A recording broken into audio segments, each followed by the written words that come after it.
A very good afternoon and welcome to Africa Trade Brief. Today we'll be looking at trade in Ghana.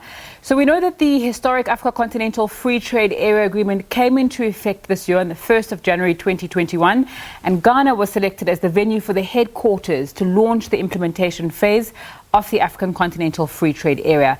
Let's have a look then at the type of trade that Ghana does do. There are the number of import partners that they do have. This is a source from the World Bank, is 178. Over 4,000 products imported. The index of export market penetration is said to be 2.67. The number of export partners that Ghana is said to have is 150, and the number of products that they export is said to be over 2,000. So what are the exports that Ghana does do? Let's take a look at that. There is gold at around 49.8%. That's from the OEC. Crude petroleum, 21.5%.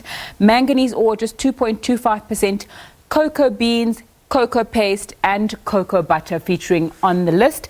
Let's take a closer look then at that kind of trade and in what percentages that we're seeing that on.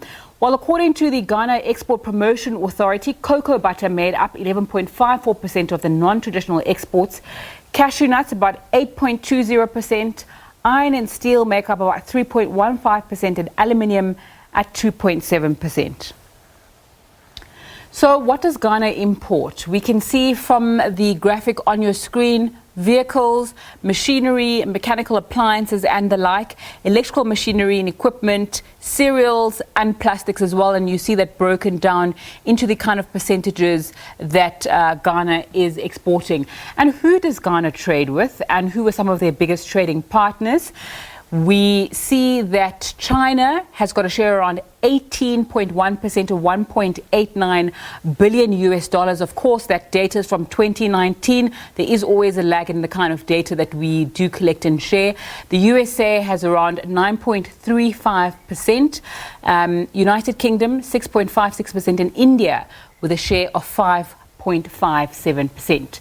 So let's stop at India then. Dominic Oduro-Antwi is from the Ghana-India Chamber and he joins me live now from Accra. Very good afternoon to you. Thanks so much for your time on SABC News. Just give us an indication of the state of trade between India and Ghana. Thank you for the opportunity. Between Ghana and India, the trade is very cordial and very good.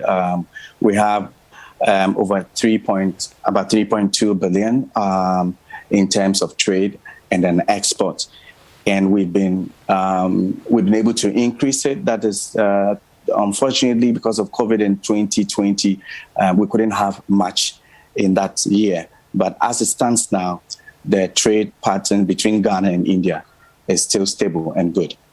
Give us an indication of what the goods and services that are traded most between the two countries are. Great. Basically, we do gold. In commodities, we have gold, we have cashew nuts, and then we also do a bit of medical tourism. And then we some of these ICT, we do basically data exchange. We also talk about infrastructures. So basically, these are things that Ghana trade with India, and including cocoa. Yes, we spoke a lot about the cocoa butter and the different versions of the cocoa that are traded. What are the challenges to the trade between those two countries? Well, basically, it's sometimes the acceptability.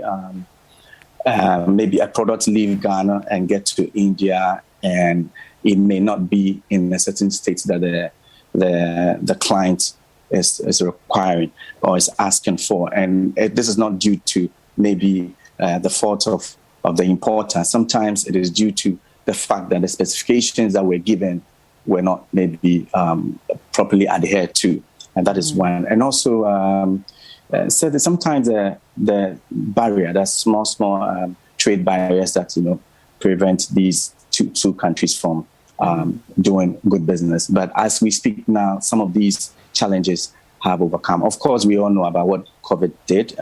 They brought challenges to almost every sector in the economy. But others took advantage of the COVID and then got some trade challenges over. All right. So talk to me about then the opportunity specifically for Ghanaians to export to India and what kind of an industry that is as well. Yes, there is. Ghanaians have very good opportunity in exporting stuff like the timber, cocoa, cashew nut, because the Indians are also expecting, and then sometimes the dry pepper. These are things that we can also export to India, and they will welcome it. All right. I know you touched briefly on it, but let's go back while I ask about the challenges to trade in Ghana in general, not just specifically focused to India, and also then how COVID-19 has impacted trade in the country. Well, we know how COVID has affected the world, but it's something that we have to accept and move on, because COVID has taught us, all of us, a lesson to be innovative. We cannot stick to the normal business, trade, and policies that we know. We have to, be dynamic in our thinking, because we're not going to just. We may have another pandemic. Maybe it may not be COVID. It may be something else. But trade volumes obviously was down. Export and import was quite, slow, because you don't have products maybe moving from Ghana to other parts of the country, and you also don't have other countries sending in products or goods to Ghana, because you know how it is. If there's a pandemic and then you have shipped some 5 containers to Ghana and you're not allowed to send in those things, there's no way the goods may get here. It may even delay, and your client will also be waiting for the goods. But at the end of the day, you cannot be able to meet your set targets. So this is one of the main challenges we all had. Dominic Oduro-Antwi from the Ghana-India Trade Chamber. Thanks so much for your time on SABC News this afternoon. He is the president of that chamber. My colleague Nompubelo Siziba is standing by with more news after the break. It's good afternoon from me.